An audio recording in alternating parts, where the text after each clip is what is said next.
Fala pessoal, esse aqui é o Pode Se Ligar, o mais novo podcast do grupo Alloy Meet. Eu sou Caio Dias, gerente de expansão da Alloy Franchise. E o intuito desse bate-papo é falar um pouco como nossas empresas podem te ajudar tanto no âmbito pessoal, profissional, para ultrapassar barreiras do seu dia a dia. E assim, se liga que tenho certeza que tem muito conteúdo aqui de valor que pode te ajudar pelo menos 1% no seu dia a dia. Hoje eu estou aqui com o Denis William, nosso CEO e fundador, e Janaína Medeiros, a head da Letter Consulting, para um bate-papo para mostrar como realmente na prática o sucesso e a bagagem podem fazer a diferença. Denis, obrigado pela sua participação. E primeiramente queria saber como que surgiu esse viés empreendedor. Obrigado, Caio. Obrigado, Jana. É muito bacana a gente poder falar um pouquinho da história, né, de como começou e onde a gente se encontra hoje, né? Quando a gente fala da parte tributária, eu nunca entendi muito bem o que é você captar recurso nos bancos e instituição financeira para fazer o pagamento de imposto. Isso, para mim, nunca fez muito sentido, porque a minha origem, comecei mesmo a carreira profissional em banco.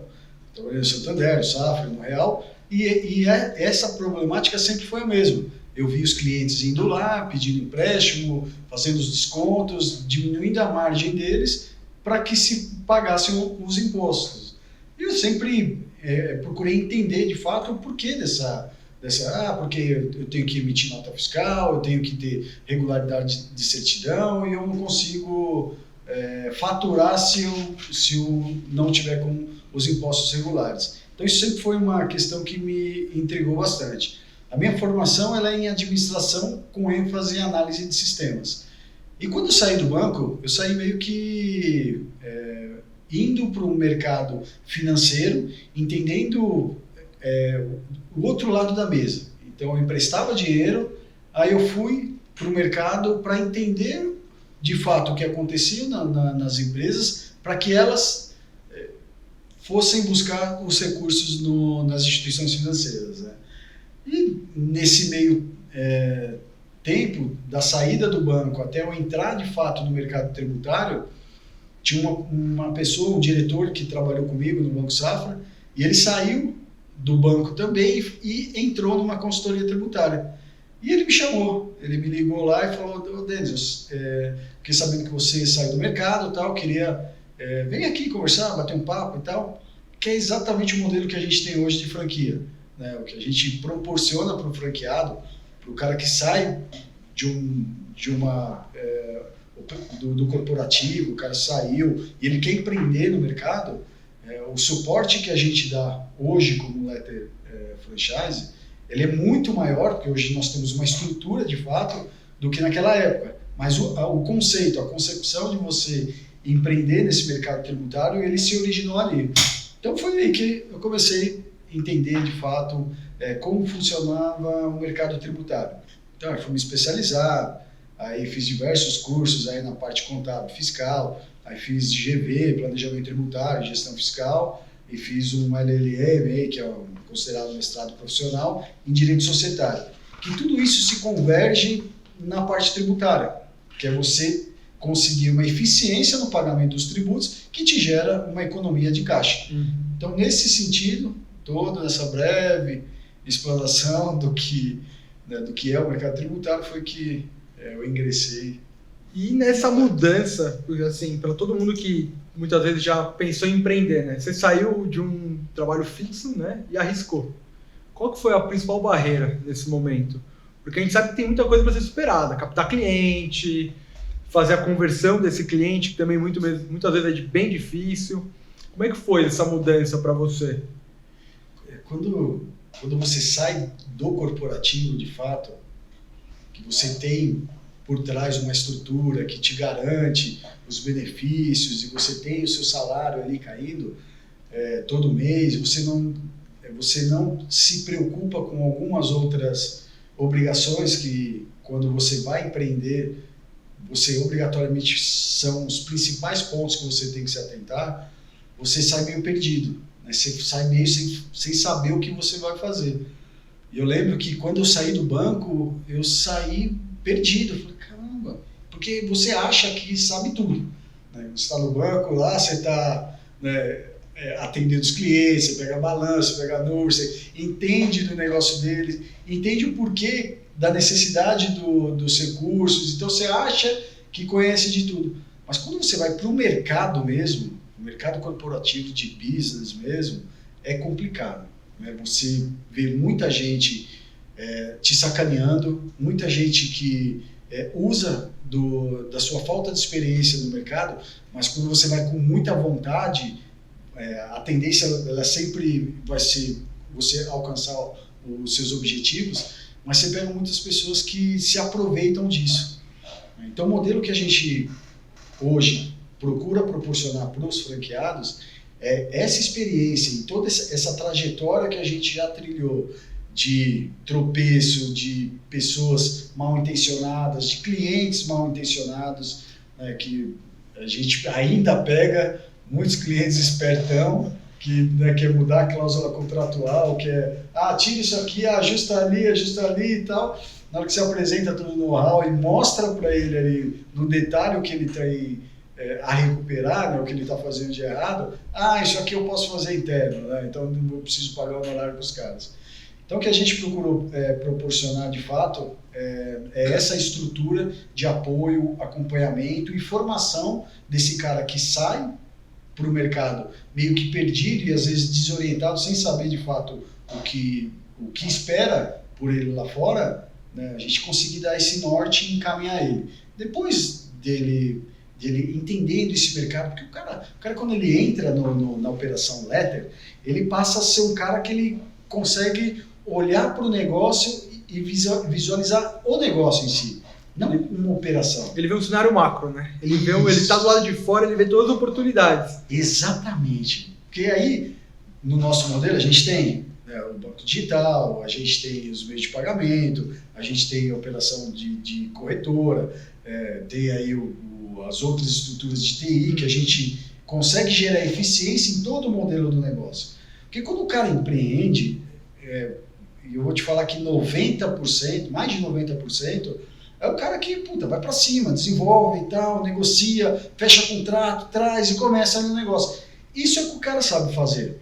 Toda essa outra parte burocrática, toda essa parte de governança, compliance, fluxo, processo, RH, fiscal, contábil, isso consome demais e faz com que o empreendedor, de fato, ele perca um pouco do brilho dele, do que ele sabe fazer e do que levou ele até a determinado momento a ficar olhando para essas coisas que não fazem muito sentido.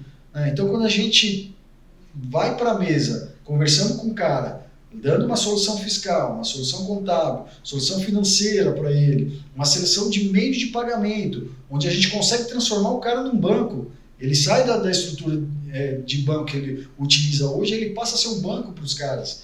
Né? Então, todo esse recurso, esse financeiro, esse spread que ficaria no banco, isso fica dentro de casa.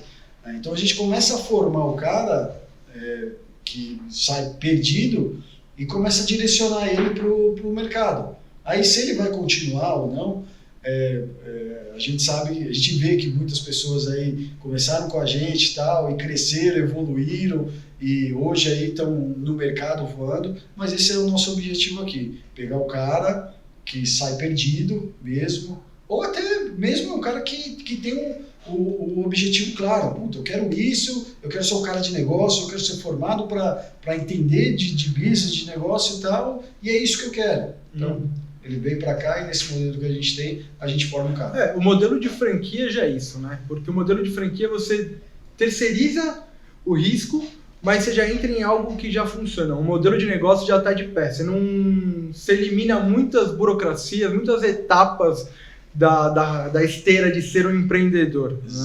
A pessoa já sai com um certo respaldo. Paga por isso, né? Pelo know-how, mas ele já sai com o pé na frente, sabendo que se fizer o beabá, o arroz com feijão, fizer a fórmula do jeito que tem que ser, não tem como dar errado, porque é um modelo que já se sustenta. Exatamente. Né? A franquia é para isso. É isso.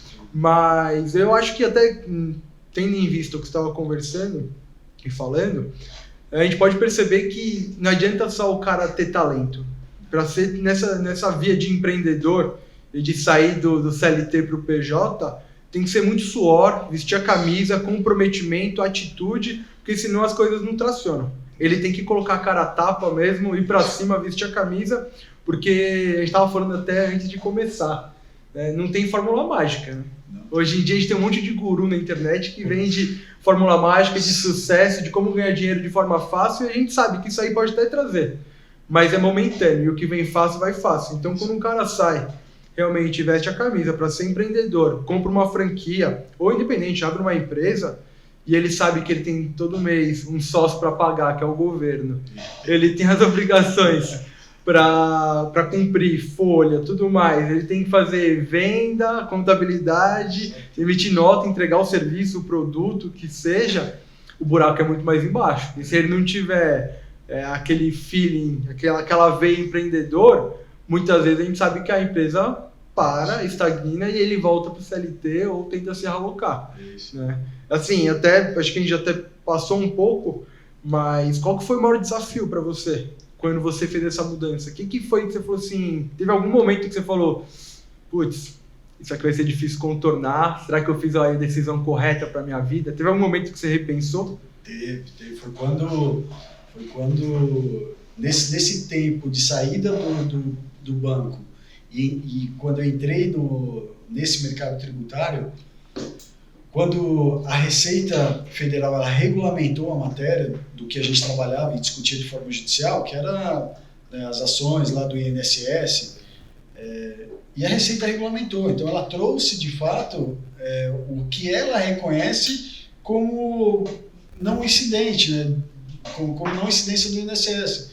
Então não fazia muito sentido a gente ir para o judicial, sendo que o administrativo já estava reconhecido. Né? Aí nesse meio tempo eu conheci algumas pessoas que vieram com projetos mirabolantes. Acho que todo mundo que empreende, todo cara de mercado, ele vai passar por um cara que vendeu precatório, um cara que vendeu LTN, um cara que vende operação de crédito securitizado, cara, sempre vai te oferecer uma operação que você imagina que está dormindo pobre e acorda rico. É sempre assim. E você se encanta, porque de fato tem todo um racional.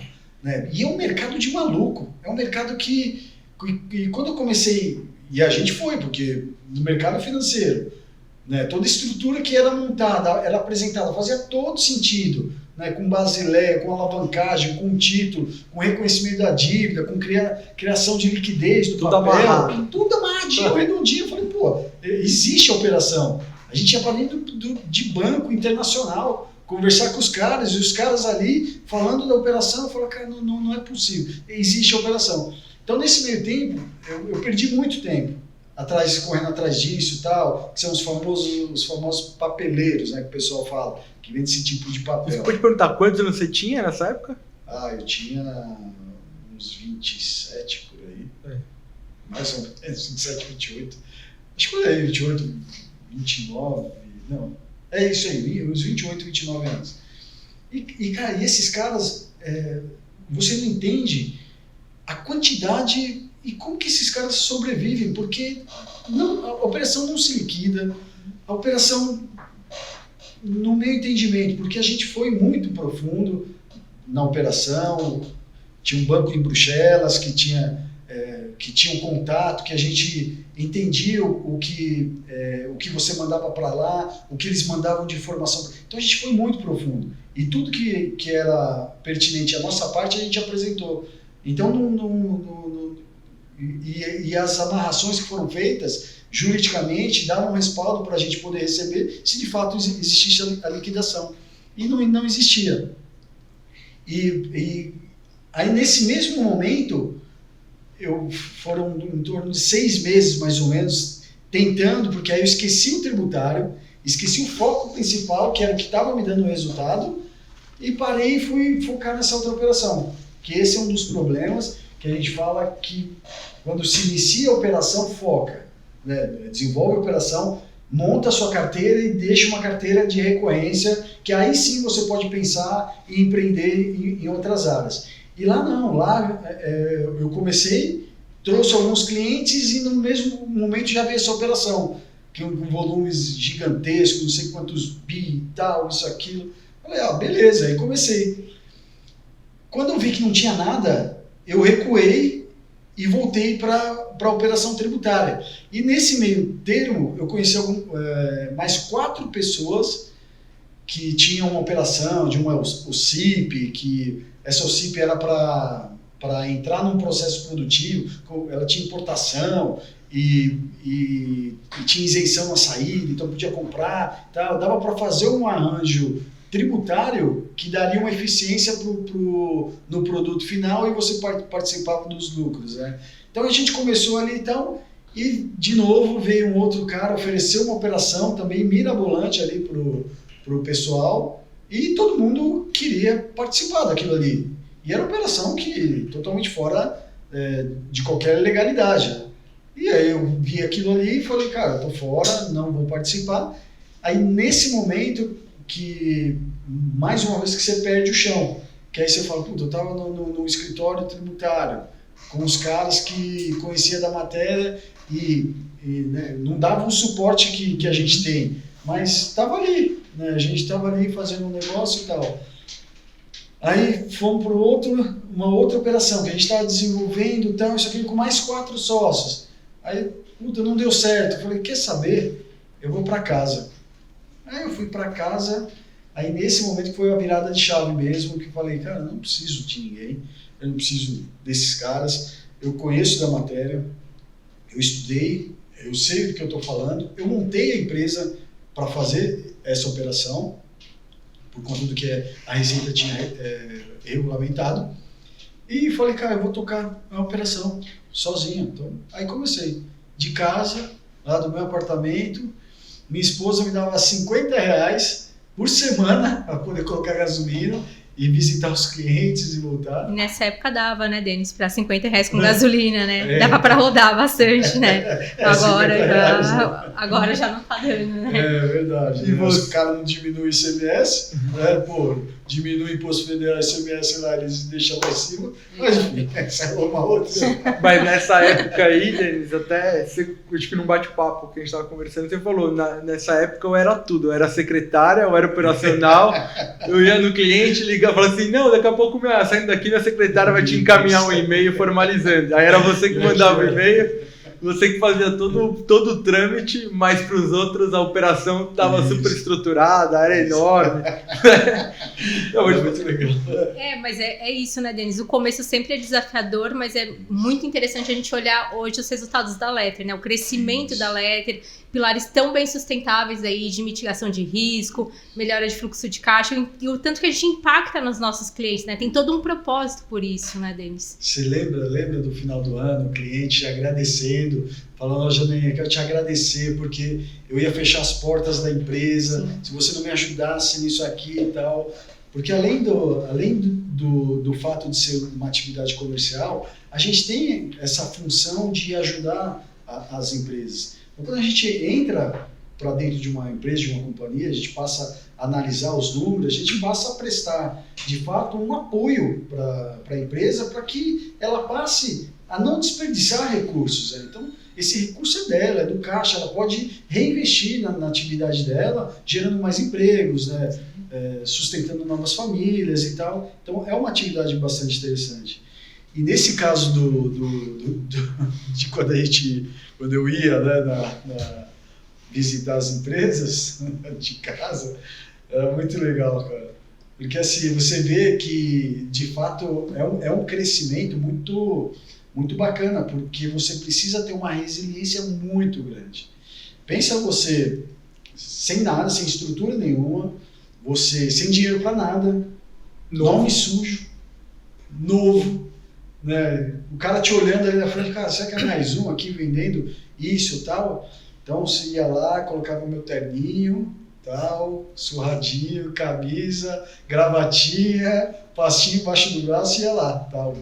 Marcava a reunião e ia visitar. E fazia, cara. Na hora que eu lembro que chegava na frente da empresa ali e tal, parava o carro, dava aquela respirada a fundo, tal, e falava, meu, vamos lá, beleza, é mais um dia, cara, eles não sabem do meu problema, não sabem do que eu tô passando e isso eu não preciso levar para a mesa. Então, vamos lá, vou falar do que eu sei fazer e tal, e comecei.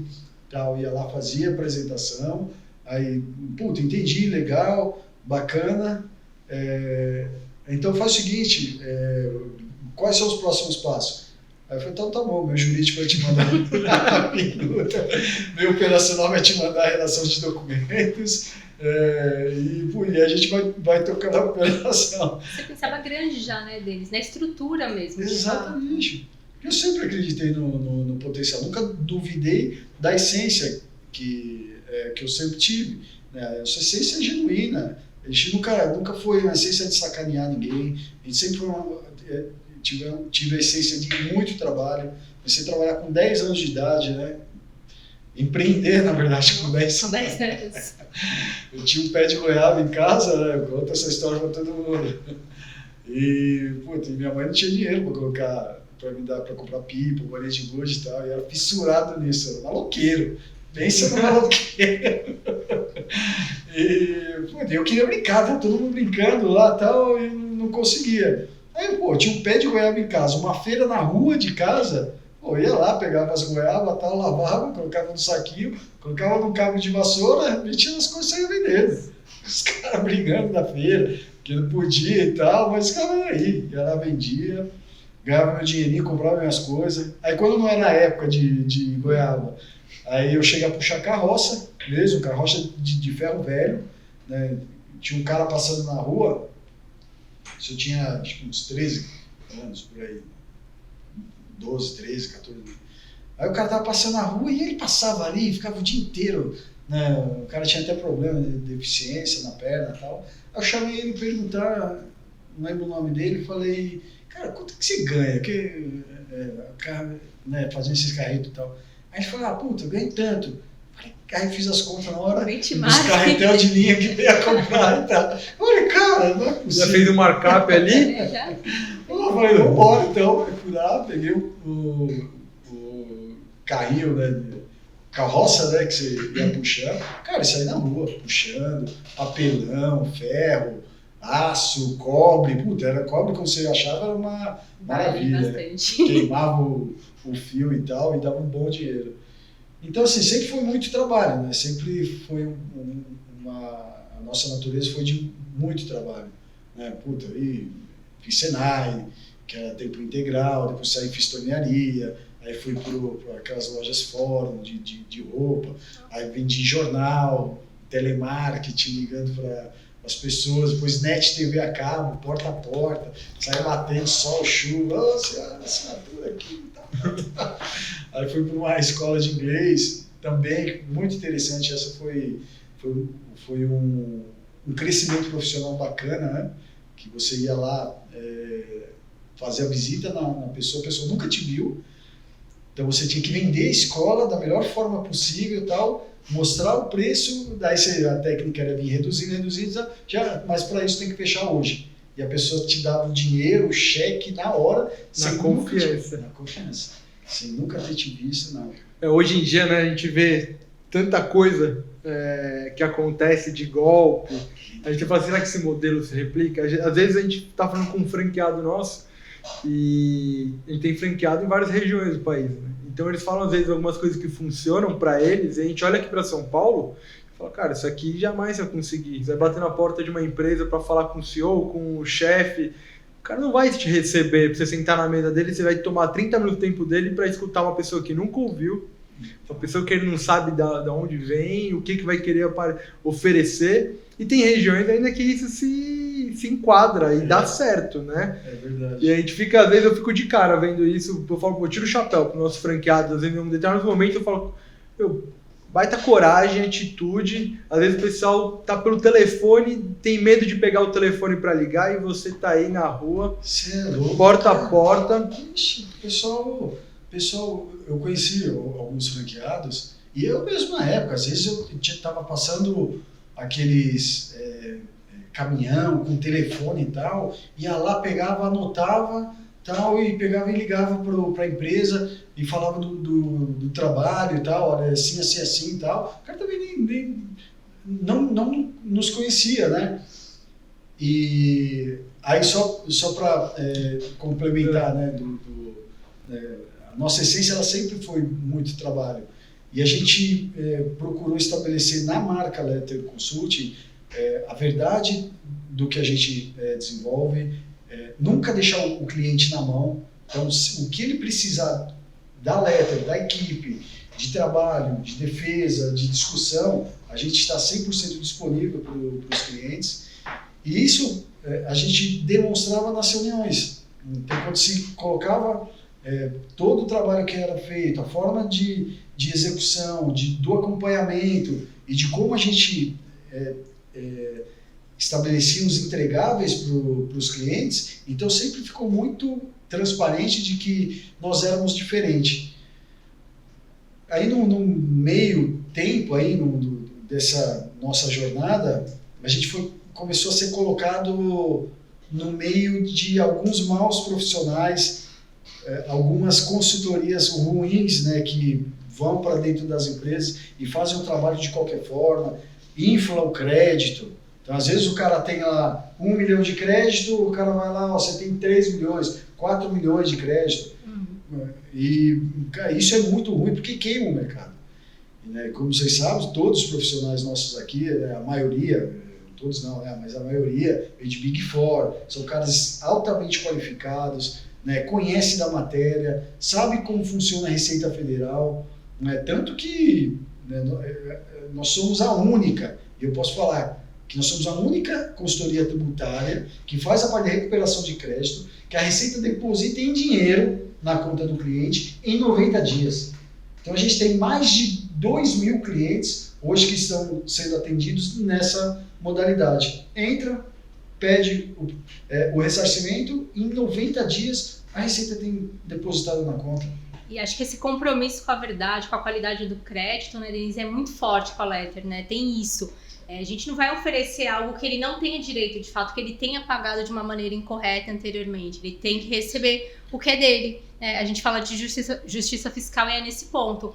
Devolver para o cliente o que é dele de fato. Exatamente. A Gena, que é a head dessa área hoje aqui dentro, ela fala um jargão que é o que mais reflete a nossa operação, né? Que a gente não vende terreno na lua, não é isso? Exato. A gente fala com nossos clientes com realmente um número sólido. Né? Tanto que todo mundo que atua aqui junto, não tem nenhum paraquedista. Todo mundo sabe do que está sendo feito, todos os dados são revisados, atestados, para realmente não ter uma palavra cruzada, né? Aquela palavra dita não volta. Então, quando a gente faz uma entrega técnica, até a Janaína, que faz isso com tanta excelência, dificilmente, quando ela faz a entrega técnica, não tem sucesso, porque realmente a gente fecha o universo dentro da parte tributária de uma forma que realmente a pessoa só não vai aceitar se tiver algum outro paradigma que ela não citou ainda pra gente, algo obscuro. Isso. Porque não tem o porquê, né? Esse trabalho até o que a gente faz, eu estava comentando hoje, quantas pessoas hoje batem na tua porta para levar dinheiro? Então, ninguém. Você fala assim, olha que trabalho nobre. O pessoal só bate na tua porta para te levar um boleto. Exatamente. Agora, para te levar dinheiro, fora a gente, só o banco que te cobra juros. Exatamente. Para te dar um financiamento, uma linha de crédito e por aí. Porque hoje na nossa linha de trabalho, a pessoa que recusa esse tipo de trabalho é quem não gosta de dinheiro. Cara, é loucura. A Jana, ela coloca muito bem as questões relacionadas ao tributário, tem todo o perfil da empresa, né? E vem na mesma linha do que a gente está construindo. A gente está construindo algo sólido. Quando a gente busca duas seguradoras, né, que atestam o trabalho, que estou junto com vocês aqui, eu entendo o trabalho que vocês estão fazendo, eu, seguradora, eu garanto para o cliente que estiver te contratando que se algo der errado na operação que vocês desenvolvem aqui, eu, seguradora, pago. O que a seguradora está dando é um cheque em branco para o cliente, está falando, olha, vai lá, pode contratar um Letter, eu atestei, né? Eu tô aqui, ó, avalizando os caras. Ela assume o risco, ela está assumindo o risco de um trabalho que ela validou, que ela sabe que a gente trabalha de forma correta e o mais importante é que ela faz a emissão diferente das consultorias do mercado que fala, eu tenho seguro da operação, que muitas vezes é um D&O, ou um E&O, que é da operação deles, da empresa deles. A A seguradora ela tem falado, olha, não, eu estou assegurando a operação. Quanto tempo que precisa para a operação estar 100% segura? São 5 anos que é o prazo prescricional. Então nós vamos assegurar os 5 anos, porque a gente sabe que nesses 5 anos, se der qualquer tipo de problema, a gente tem base legal para defender e a gente está junto com a Letter, porque sabe que subindo essa discussão é muito difícil da empresa perder. Então eu estou aqui junto, a gente assegura. Então é muito interessante a gente conseguir nos diferenciar desse mercado por conta dessa qualidade. Né? Então, eu acredito de fato que isso fez com que a gente expandisse de uma forma rápida em relação às franquias. Né? A gente conseguiu aí 64 franquias, 19 estados. Né? Não é uma operação que é dita para o mercado que é queimada, mas é como você falou. Cara, se eu chego na empresa do cara, o cara tem que me estender de tapete vermelho. Eu tô levando dinheiro pro cara. Eu tô falando, ó, deixa eu dar uma olhada na sua empresa aqui, ó. Eu vou te colocar aqui 100 mil reais e do que eu te colocar, você me dá um pedacinho. Tá? Você fica com o restante, cara, assegurado, né?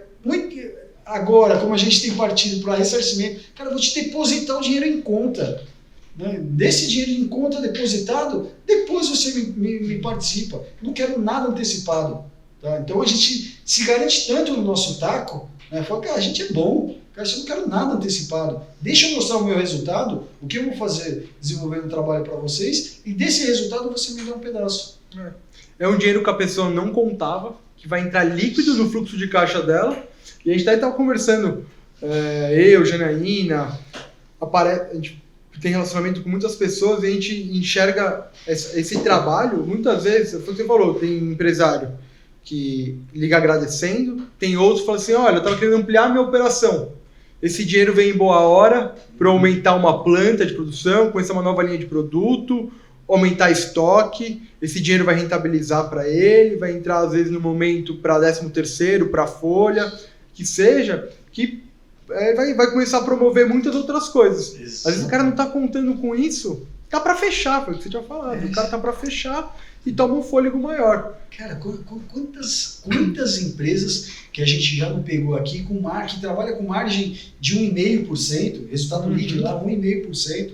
Então uma empresa que tem uma margem de 1,5%, ela vamos supor que ela fature 10 milhões. Para ela ganhar 150 mil reais, ela tem que faturar 10 milhões, ganhou 150 mil reais, no ano ela ganhou 1.800.000. Cara, e quantas empresas dessa que a gente já, com 10 milhões de faturamento, mês, a gente já não recuperou 10 milhões de receita na veia? Sim. Então isso corresponde a 3, 4 anos de resultado líquido da empresa. Então isso é muito expressivo, isso é muito importante, que as empresas olhem para o fiscal, o tributário e o contábil com os olhos de resultado, não como uma despesa ou uma obrigação que você tem que entregar, mas olhar como uma operação que gera os resultados e traga eficiência para a companhia. Né? Com certeza. Não vai longe, né? Se a gente for pegar agora o tema que a gente estava abordando, com uma margem super apertada, posto de gasolina. Então... Exato. Não é? Posto de gasolina já tem uma margem super apertada. Um trabalho desse, na escala por litro, o quanto que um posto de gasolina tem de dinheiro na mesa, então, e deixando para o governo, que pode, com o nosso trabalho, ele pode levantar e ele começa às vezes a precificar, tem uma margem melhor, ele começa a se reenquadrar e tem um ganho operacional enorme. Exatamente. Qual que era o segmento dessa empresa que depositou agora? Foi 1,5 milhão que é esse? Foi do agro. Foi uma empresa do agro, que também é uma operação bem interessante, né? O agro, ele tem várias características dentro do segmento que estão desonerados, né? Então as pessoas entendem que não é possível uma recuperação, só que elas esquecem de parar para pensar que no início, na entrada, ela já teve esse pagamento de PIS e COFINS, né? De todos os insumos, enfim. Então a gente fez um trabalho bem interessante com uma empresa de abate, enfim. teve um resultado de 1,5 milhão na conta do cliente. Então, o contador me ligou e falou, Janaína, eu não acredito, eu não tô acreditando, você me falou, caiu mesmo. Eu falei assim, a gente tem de fato um compromisso com o que faz, um compromisso com a verdade, sem expor risco. Eu penso muito sobre isso, eu compartilho bastante isso com o Denis, e assim, o que a gente traz de resultado, tanto para a nossa empresa quanto para os nossos clientes, é um resultado limpo. Então, a gente não vende terreno na lua, são créditos de fato bons, tudo que está pacificado ou que tem muita base. A gente fala muito de conjunto probatório, então se tiver qualquer tipo de discussão, estamos bem embasados.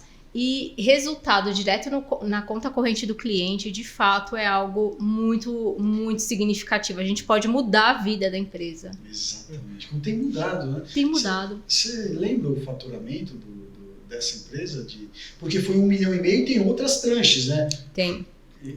Vai chegar... Sim, o que aconteceu? Esse cliente em específico, ele falou assim, Janaína, trata esses 3 anos aqui para ver se vai sair. Ah, tá. Entendi. Então agora a gente tá na revisão dele, saiu, teve o resultado, ele falou, agora teve o resultado, Janaína, faz para mim aqui. Então a previsão desse cliente agora é receber em setembro. Aí. Uma nova leva aí de levantamento de crédito. Tem muito isso, né, Denis? É bem difícil, às vezes, explicar pro nosso cliente que a gente está mexendo lá na Receita Federal, ele tem medo da Receita Federal e que é possível demonstrar para a Receita que de fato você pagou de forma indevida. Exatamente. E quando a Receita vai lá e deposita, ele fala assim, putz, a letra tá certa. Exatamente. É a Receita que valida pra gente, né? É muito interessante isso. Você vê que legal, né? Olha a segurança que a gente proporciona para o mercado. A gente não trabalha só com restituição e compensação, a gente trabalha com ressarcimento. A gente monta um processinho, entrega para a Receita e fala, olha, Receita, tá aqui, ó, meu cliente, ele fez isso e deveria ter feito dessa forma. Receita pega o processo, analisa e fala, isso mesmo, então tá aqui de volta o seu valor.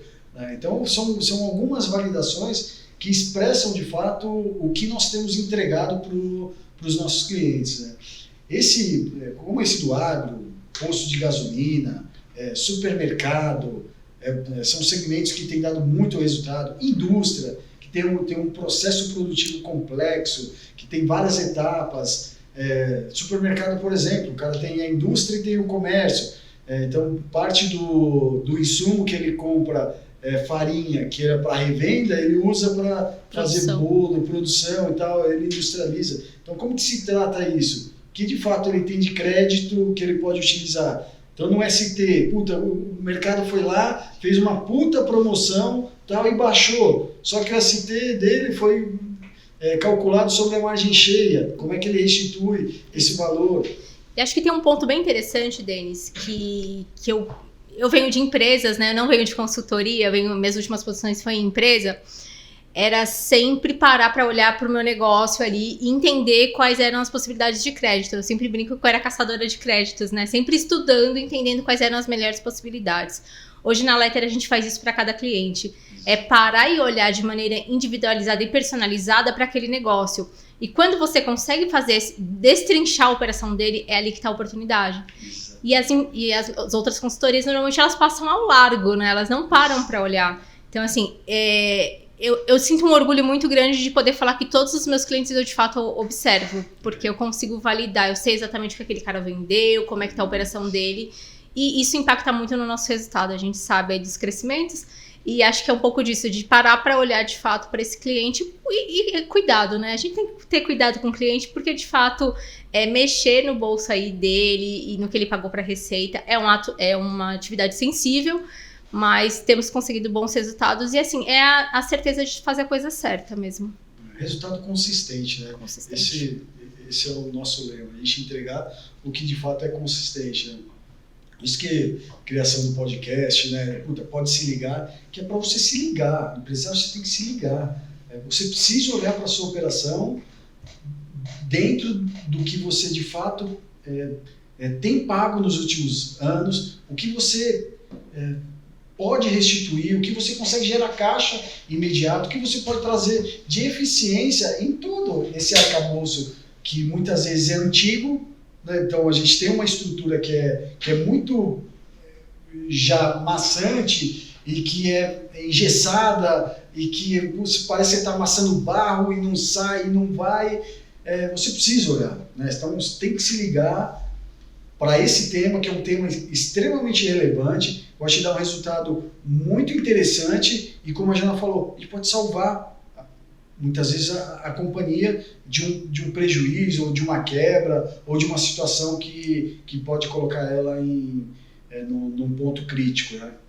Eu acho que é até importante, Denis, a gente reforçar que às vezes a gente se depara com alguns empresários que falam assim, não, isso não é para mim, eu sou pequeno, eu não tenho perfil para isso, para o trabalho de vocês, mas hoje a gente atua com um empresário do simples, lucro real, lucro presumido. Se você paga imposto, em algum momento, provavelmente, existe essa oportunidade.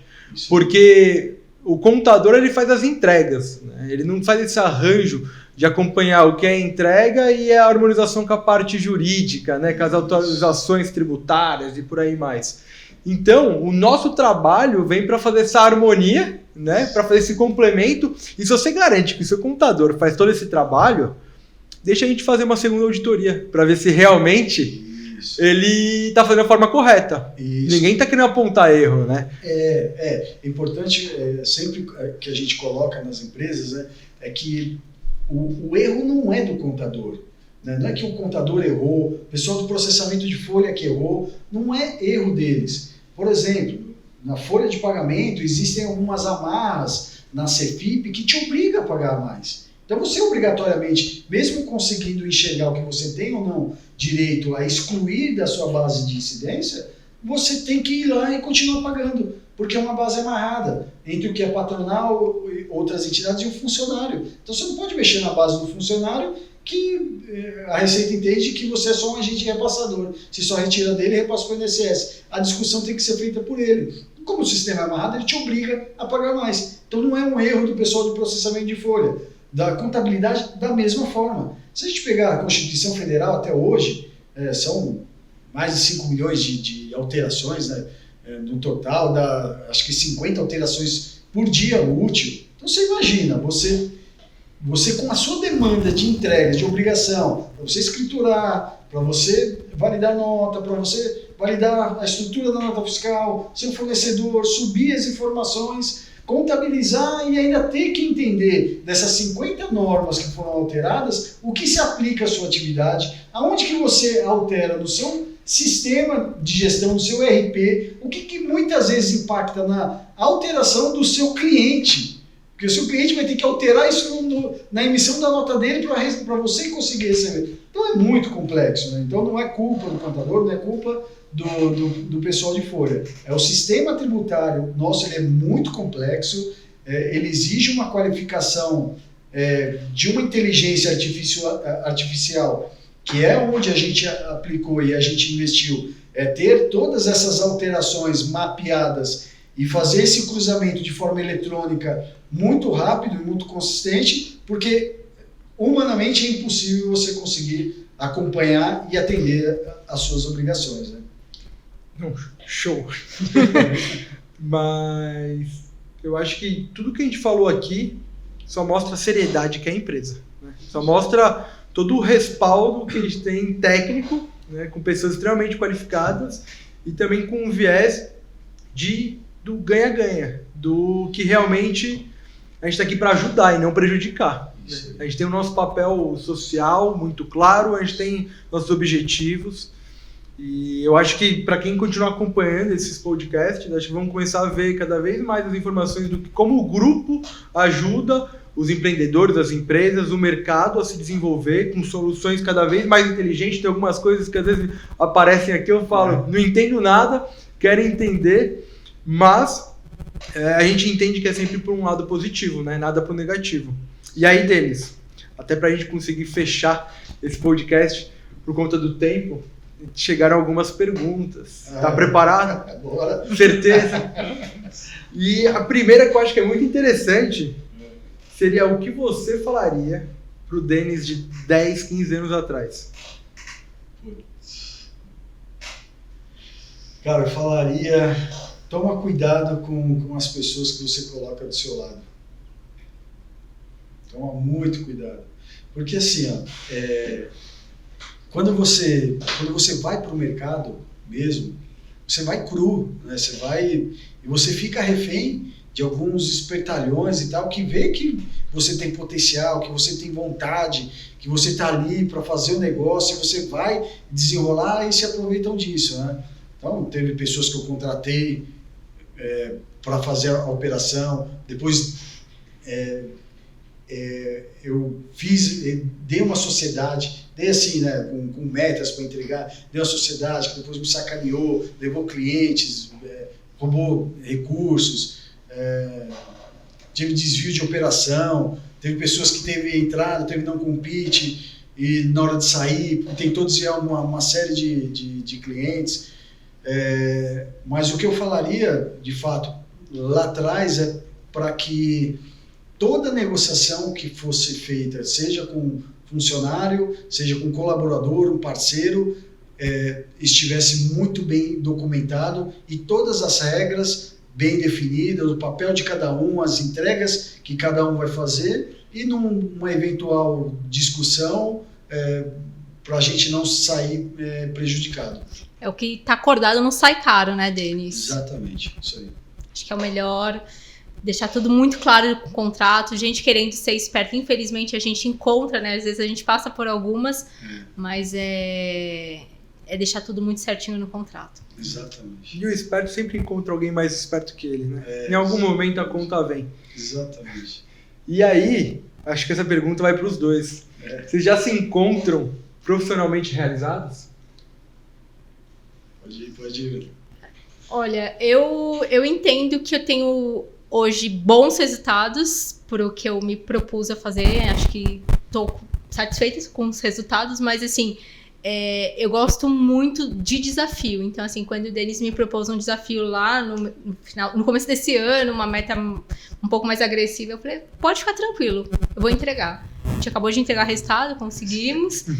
Então, eu tô esperando as próximas metas. Assim, eu tô muito feliz na minha posição, eu tô muito feliz com o resultado. Tem muito desafio, mas como eu falei, eu gosto muito de tratar meus clientes também de uma forma próxima, de olhar para o negócio. Eu acho que eu amadureci muito em conhecimento técnico nesse último ano, porque é um celeiro, né? São muitos negócios para eu olhar, então houve uma grande melhoria.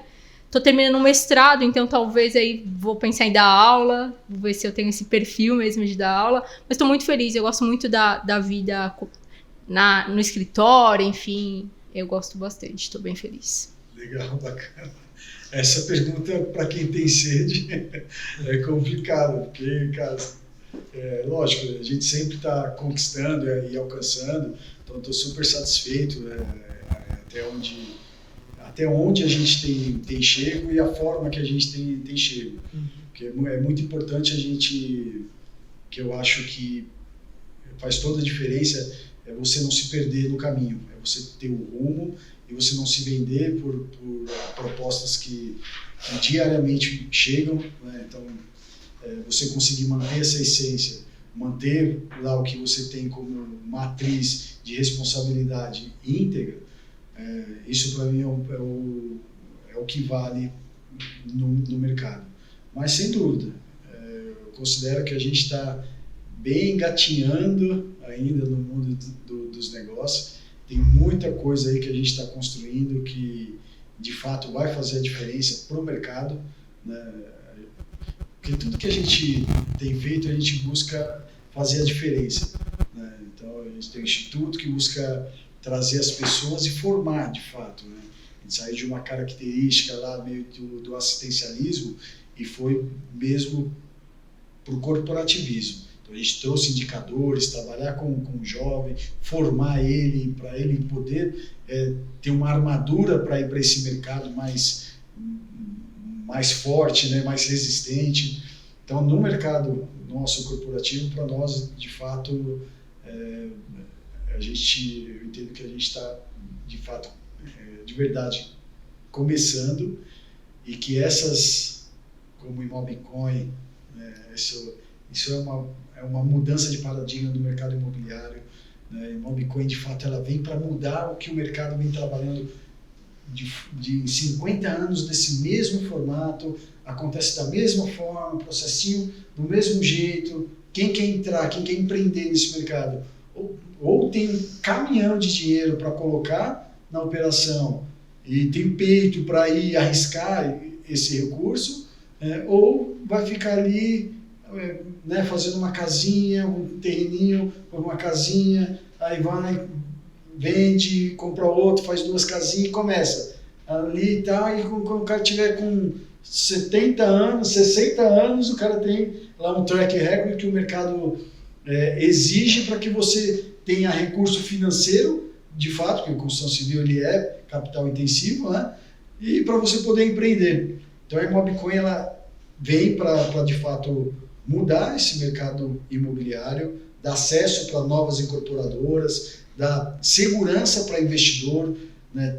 Transparência, governança. Então a gente consegue colocar todo mundo dentro de um ecossistema e atender as demandas que existem da parte imobiliária, né? O déficit habitacional a gente consegue cumprir, a gente consegue proporcionar para os novos entrantes estarem dentro de um ecossistema monitorado, controlado, você orientar e ter uma mentoria de fato com o cara para ele entregar um empreendimento, e a gente consegue garantir para o investidor que o que ele está colocando de recurso, né, de dinheiro investido na operação é de fato o que a construtora e incorporadora se propôs a oferecer para o mercado, né? Então é um negócio muito legal.